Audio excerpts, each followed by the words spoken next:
I'm sure you've heard that arthritis is considered wear and tear, meaning that your joints are like tires, and that the more that you use them day after day, year after year, the cushioning and cartilage in your joints slowly gets worn down every single time you use them, until one day there's nothing left and now you have bone-on-bone arthritis and you need something like a joint replacement.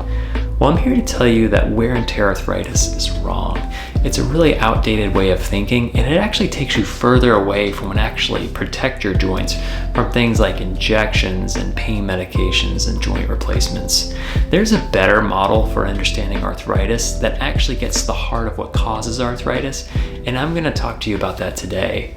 I'm also going to talk to you about what you can do at any stage of arthritis to prevent your joints from breaking down and prevent you from needing things like pain medication and injections and things like that. Stick around.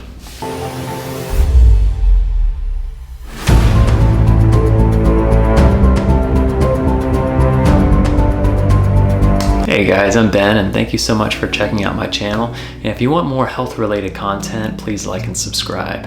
So today I really wanted to talk about this wear and tear arthritis model because it's so common, and it's actually something that I find myself saying to patients. So I want to go through some common myths about arthritis and replace them with better ways of understanding arthritis.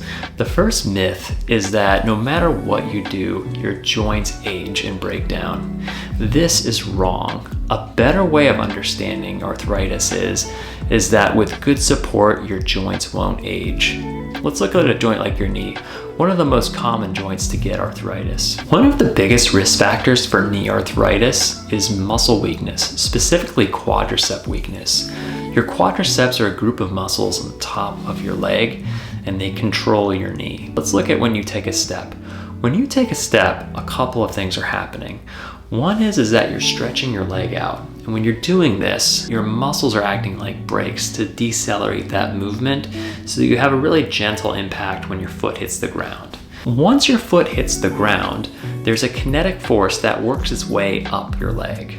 Now that force has to be absorbed by something. If you have strong muscles and exercise regularly and work out, those muscles are going to absorb that force very well. It's going to keep that force away from your joints. You can think of it like shock absorbers on a car, right?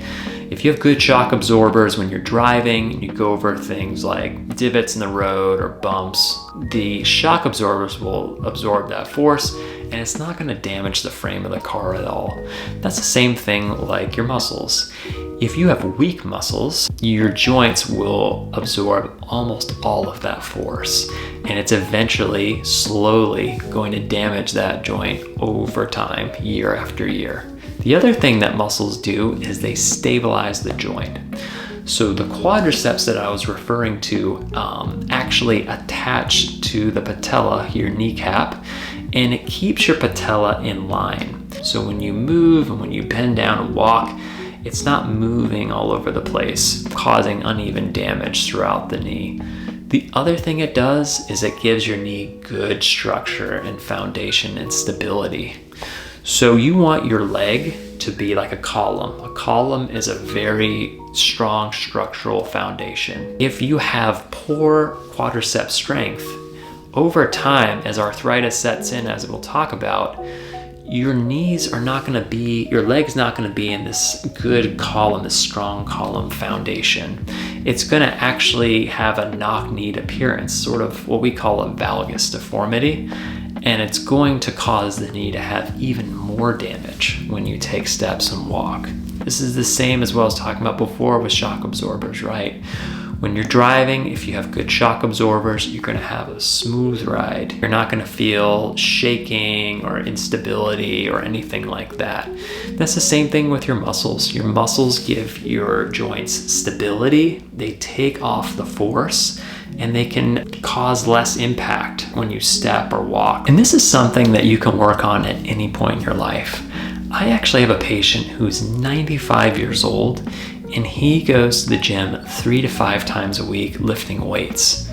And he has absolutely no pain medication, has never had issues with his joints. And this can be you. You can work out at any point in your life. The next myth that I want to get into is the idea that your joints are like tires and that the more that you use them, they just wear out. This is definitely wrong as well. A better way of understanding arthritis is that arthritis is caused by maladaptive repair and inflammation. Inflammation is something that we see that really takes us away from this wear and tear arthritis model. Let's go back to this example of the person who's walking and has weak musculature. So let's say that you don't have strong muscles, you don't exercise, and you have other risk factors for arthritis, like perhaps being overweight or sedentary. When you take steps, like I was saying before, the force from that step goes up your leg and it typically goes through the medial compartment of your knee.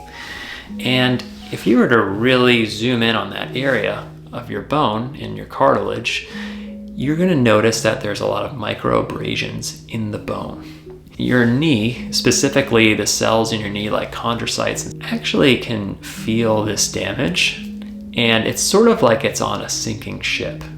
Nothing's really coming to help out that joint, and it's just getting worse and worse and worse. Those chondrocytes in your knee can actually send out sort of like a flare, like an SOS, asking for help. And what this is actually recruiting is your immune system. This is why inflammation occurs. Your immune system uses inflammation to heal your body. So when you have different injuries and problems in the body, your joints will get inflamed. It's actually a very good reparative technique. Your immune system sends like a construction crew to your joints. It'll actually send different agents to break down the damaged area, like neutrophils and macrophages that will eat up the damaged cartilage and ligaments and other things like that, and it will replace them with stronger, better support. The problem is that over a few days to a couple weeks, this works very well. Most of the time, we just get out of the way and just let the body do its thing when you have an injury, and gradually it gets better. However, if that construction crew never goes away, if the things that are causing arthritis never go away, that inflammation stays for a very long time, and it's just continuously breaking down your joints. So this can go on for years. And what ends up happening is that those enzymes that are secreted to break down those damaged areas break down the entire joint. So your cartilage gets lopsided or actually completely absent after a while, and your bones get very enlarged and demineralized. Your body actually tries to repair the bones by building them up, but it actually makes them really stiff and takes away that sort of springy quality to your bones that helps absorb force. And it causes a lot of issue. You get bony remodeling, large imbalanced bones, osteophytes, and it actually really damages your joint. And the other thing to consider about inflammation is that it doesn't just happen in the joints, it can actually happen throughout your body. You can have chronic inflammation from poor diet, like high in sugar and refined carbohydrates, and this actually causes systemic inflammation that damages a lot of other structures like your heart, your arteries, everything.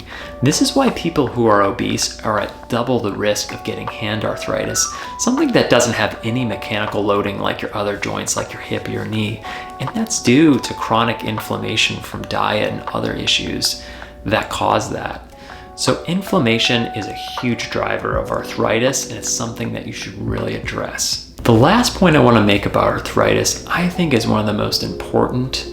It actually gets to the biggest risk factor that causes arthritis, and it also really dispels this myth of wear and tear arthritis and gets us to what will actually help treat arthritis. And that is that exercise damages your joints. There's this idea that the more you use a joint, the more it wears it down, and some people are afraid to exercise. This is definitely wrong. Something better to replace this with is what's said in a lot of physical therapy and rheumatology circles, and that is that motion is lotion. The more that you use your joint and exercise, the more synovial fluid is pumped into your joints and actually nourishes and heals your joints. And this gets really to what I want to describe arthritis as far as a better model for understanding arthritis.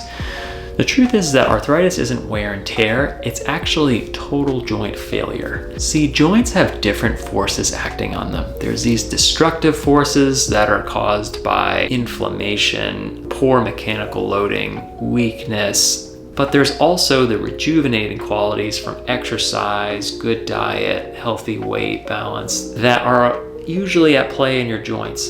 And when the destructive forces of arthritis far outweigh the rejuvenating ones, it actually remodels the joint so that arthritis takes over. And that's why total joint failure is a much better way of understanding arthritis and describing what causes it. So in order to treat and prevent arthritis, here's a couple things you can do. One is exercise for at least 150 minutes a week. The truth is that virtually any exercise that you do will actually reduce inflammation in the joints and really help prevent arthritis. Definitely the best form of exercise that you can do is resistance training, which is putting your muscles under tension either with calisthenics, like just body weight exercises, or with weight training. This will help keep your muscles strong, give them good support, reduce inflammation, do tons of other things for your body. So really important to continue to exercise. Number 2 is try to avoid chronic systemic inflammation. So this is by improving your diet, trying to avoid a lot of refined carbohydrates, sugary foods, processed foods, and replacing them with whole foods. And the last thing is maintain a healthy body weight. Every pound of body weight that you have is 4 pounds of force on your joints continuously. And so if you lose that weight, that's going to really help your joints in the long run. And I am curious, what is your favorite type of activity? What activities do you do to try to prevent things like arthritis? Please leave those in the comments below. Thank you so much for checking out my channel, and I'll see you guys next time. Thank you.